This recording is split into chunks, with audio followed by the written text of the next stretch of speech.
Thank you so much, Dr. Zirkle. We learned so many important things. We were so inspired by your enthusiasm in youth education as a way to accelerate the entry into the course of CPDT and your commitments to a better and safer world free of nuclear weapons. As future leaders, we are now more determined to work towards nuclear non-proliferation, starting with the CPDT. Let's finish what we started. 私たち CIF 参加者はこの1学期間、包括的核実験禁止条約と核兵器のない世界へ向けてのトピックのもと、担当の教員の指導のもと、研鑽を重ねてきました。昨日と本日の午前中、活水高校においてアメリカから6校、日本から7校、ロシアから4校が参加し、1学期間にわたる研鑽の成果を発表し、意見交換も積極的に行い、異なる国の生徒、また別の学校の生徒から多くのことを学びました。今日は参加者の代表による研究の成果の一部を合同で発表します。I would like to welcome students from Schultz Rosemary Hall, Dr. Olga Mohan High School, Brock University High School, and Hiroshima Metro Web Senior High School, who will showcase their presentations together.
Welcome everyone.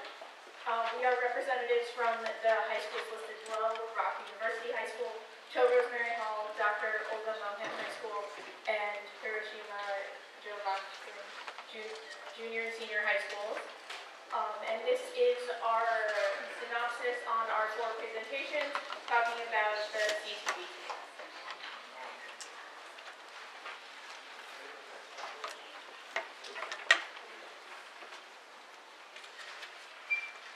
So a brief presentation overview is here. We're going to begin with the uncertainty principle, which is more international, talk about some science that helps us pertaining to the CTBT, talk about 2 local solutions, first the US local solution and then the Japanese local solution. So the uncertainty principle, main points are that it supports the CTBT and makes it in the nation's best interest to support it, and it takes multilateral diplomatic effort on behalf of the United Nations Presidents Donald Trump and Vladimir Putin, and it stops the upgrading of nuclear weaponry and mainly the materials and circuitry after a certain date, and then directs the materials and money towards humanitarian and climate change efforts. So in our plan, we wanted to take advantage of a certain natural process that takes place in bombs, which is the shelf life of the bomb, or the way that the bomb decays over time. Not the actual uranium or plutonium, which decay at 700 million and 24,900 years, but of the core, the pit, which is the housing of the fissile material, as well as the actual circuitry of the bomb. And after a certain point, both of these materials degrade to a point where they are less usable and less predictable. So by setting a limit at which point both the updating and the upgrading of nuclear weapons is no longer possible, we lead to a time window where bombs can slowly become both unusable and the world can become a safer place as a result. So we employ the use, as previously talked about, of mutually assured destruction, which exploits fear to a detriment, meaning that if I have a bomb and Noah has a bomb, we're less likely to bomb each other.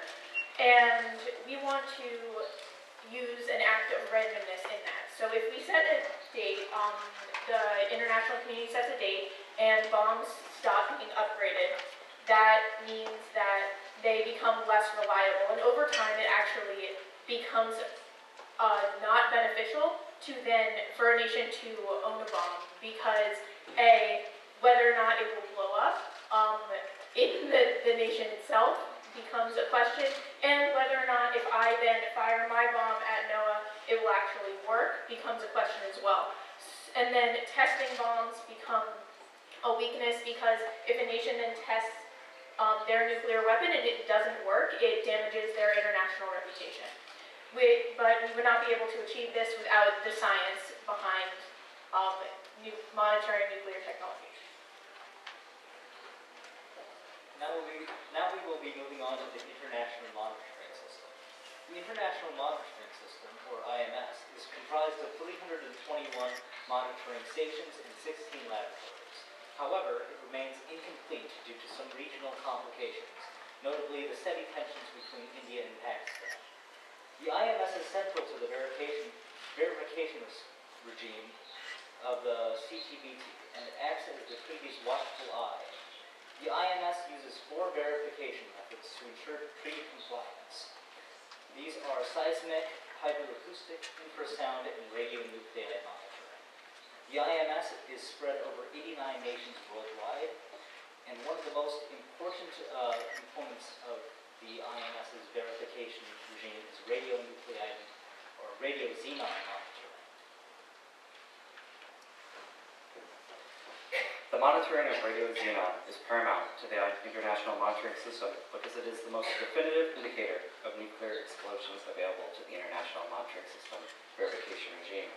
This is because radio-xenon is produced in large amounts in nuclear explosions and is very likely to emit from an underground source, for example, an underground nuclear detonation.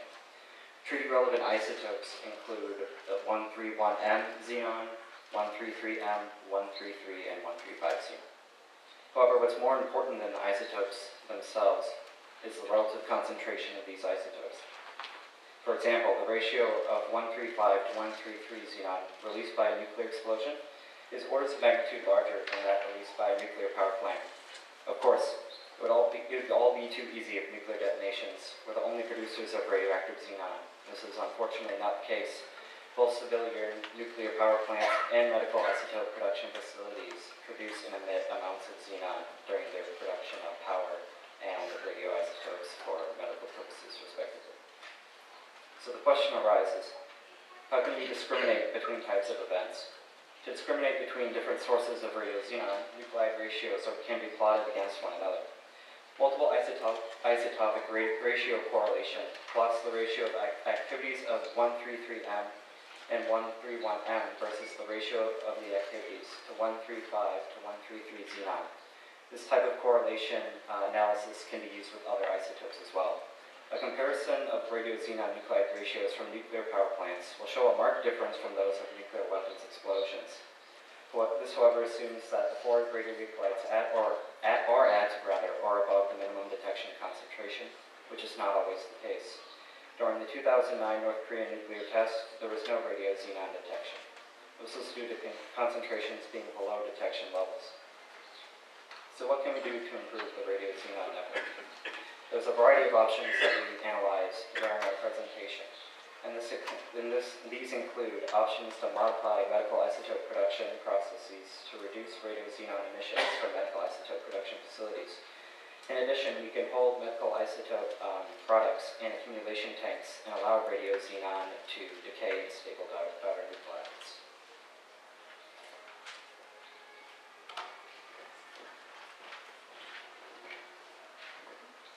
But in order to ensure that these global solutions mentioned previously are successful, we must first engage civil society and turn it into a force that cannot be ignored when it comes to nuclear disarmament. To amass the political will necessary, we created 2 action steps that could easily be emulated by other high schools. We feel confident that these steps will create a solid foundation for youth activism. To begin with, we felt like it was so important for schools to create a symbolic stance and to ally themselves with Nuclear Disarmament Coalition. So we tried to declare our school a nuclear weapon-free zone.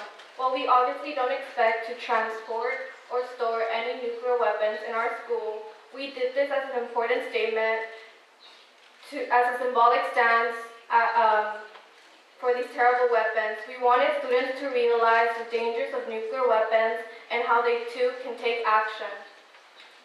Last week, we successfully obtained the signatures necessary, and I'm so proud to announce here that Dr. Olamon High School is officially a nuclear weapon-free zone.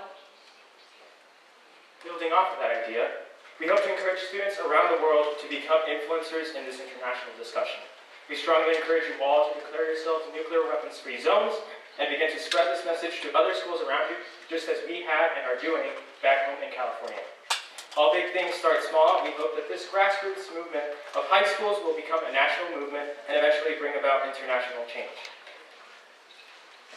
We are fortunate that there are many resources to teach students about nuclear disarmament, but there is no guarantee that teachers will use this in their classroom. As such, we are successfully promoting the adoption of a California law to teach nuclear literacy in the California Education Code. Modeled after the adoption of the Armenian Genocide Education Act, we have written to our state representatives to push for the adoption of a nuclear disarmament curricula. We want to encourage the public to contact their representatives so we together can all achieve nuclear disarmament once and for all. We do not want people to just say that nuclear weapons are bad and not know why. We need them to understand that this is a dire issue at hand and then join together so that our politicians acknowledge this issue and address it statewide. Once that happens, we hope to see others follow suit and create a national message that we care about the safety of our civilization and want to achieve a nuclear-free world for us and for the generations to follow.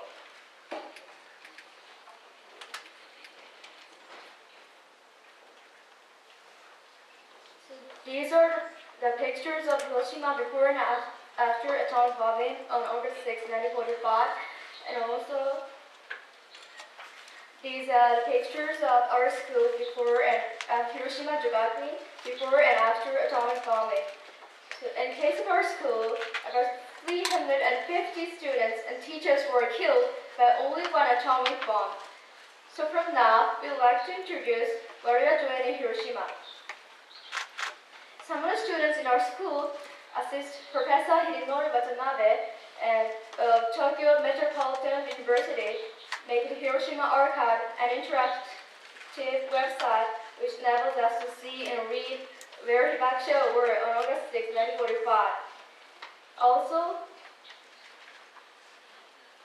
they correct signatures